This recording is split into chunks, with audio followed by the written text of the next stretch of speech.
जय श्री कृष्ण। राधे राधे दोस्तों।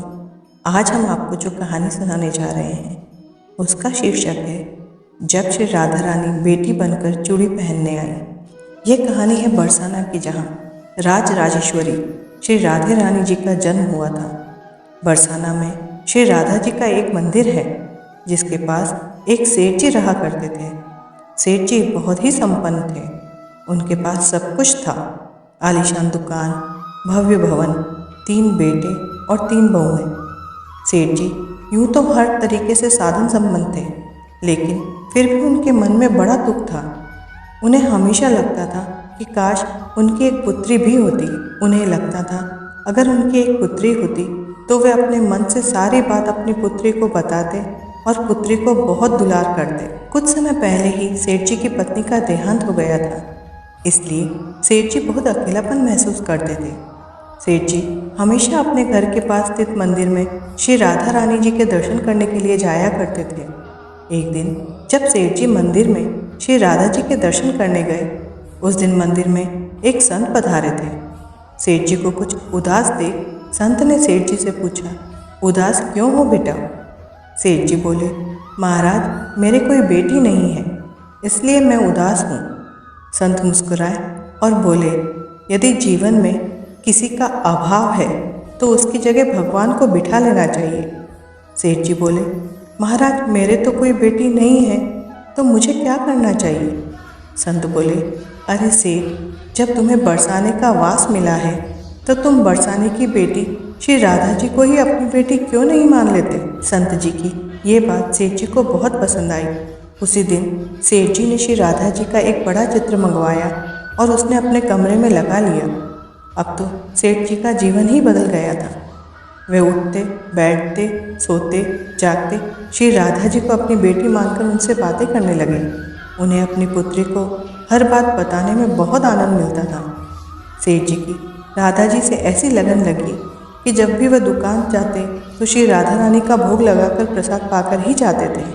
शाम को जब लौटते तो राधा जी को प्रणाम करते, उनसे बातें करते और भोग लगाकर फिर प्रसाद ग्रहण करते और हर समय श्री राधे संकीर्तन किया करते और हर समय प्रसन्नचित्त रहा करते थे। एक दिन सेठ जी के घर में चूड़ी पहनाने वाली मणिहारिन आई।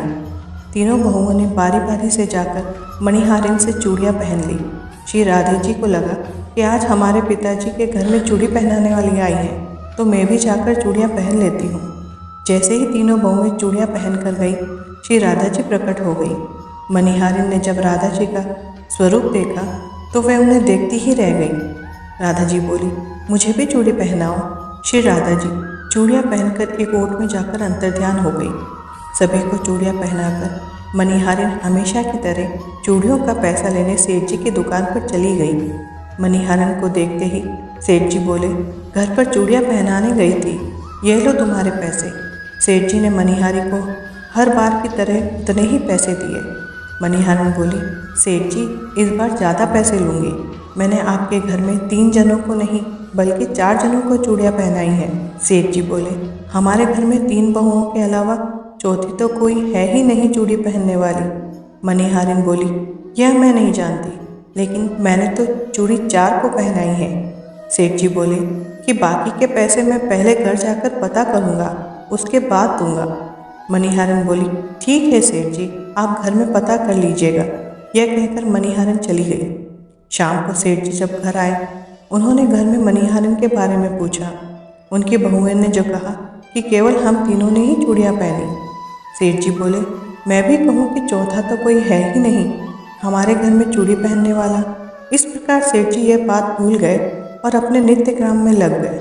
सेठ जी राधा राधा बोलते बोलते श्री राधे जी को प्रसाद का भोग लगाकर और भोजन करके सो गए। जब सेठ जी को नींद आ गई तो उनके स्वप्न में श्री राधा रानी प्रकट हुई। राधा जी बहुत उदास थी, उनकी आंखों में आंसू थे। सेठ जी ने पूछा, बेटी उदास क्यों हो? श्री राधा जी बोली, आज मेरा मन बहुत दुखी है। मैंने आज अपने पिता का घर समझकर यहाँ उस मणिहारिन से चूड़ियाँ पहनी थी, परंतु पिताजी आपने उस मणिहारिन को मेरी चूड़ियों का मोल नहीं चुकाया। पिताजी आपने मुझे बेटी तो बना लिया, परंतु आपको मेरी याद नहीं आई, आपने मुझे भुला दिया। इससे मैं बहुत दुखी हूँ। ये सुनकर सेठ जी सपने में रोते हुए उठे। बोले, बेटी मुझे क्षमा कर दो, मुझसे बहुत बड़ी भूल हो गई। सेठ जी तुरंत नींद से उठे। उनकी आंखों में आंसू आ रहे थे। सेठ जी ने तुरंत तिजोरी में से पैसे निकाले और मनिहारन के घर की तरफ चल दिए। सेठ जी ने मनिहारन के घर का दरवाज़ा खटखटाया। मनिहारन ने दरवाज़ा खोला।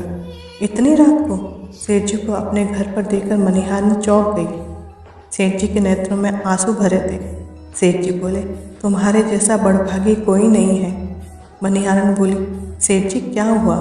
सेठ जी बोले, मैंने राधा जी को अपनी बेटी बनाया, परंतु मैंने उन्हें कभी अपने नेत्रों से नहीं देखा। लेकिन तुमने आज उन्हें राधा जी को अपने हाथों से चूड़ियाँ पहनाई हैं। आज तुम्हारे जितना भाग्यशाली इस धरती पर कोई नहीं है। मैं तुम्हें अपनी पुत्री की पहनी हुई चूड़ियों का मोल चुकाने आया हूँ। यह कहकर सेठ जी ने रुपयों से भरी हुई थैली मनिहारिन के सामने रख दी और कहा, इसमें से जो लेना है ले लो। जब मनिहारिन ने सुना कि स्वयं राधा जी उनकी चूड़ियाँ पहनने आई थी तो उसकी आंखों से भी आंसू की धारा बह निकली। मनिहारिन बोली, सेठ जी मैं राधा रानी की चूड़ियों के पैसे आपसे कैसे ले सकती हूँ? राधा रानी तो इस परसाने की बिटिया है। मैं बिटिया की चूड़ी के पैसे आपसे ना लूँगी।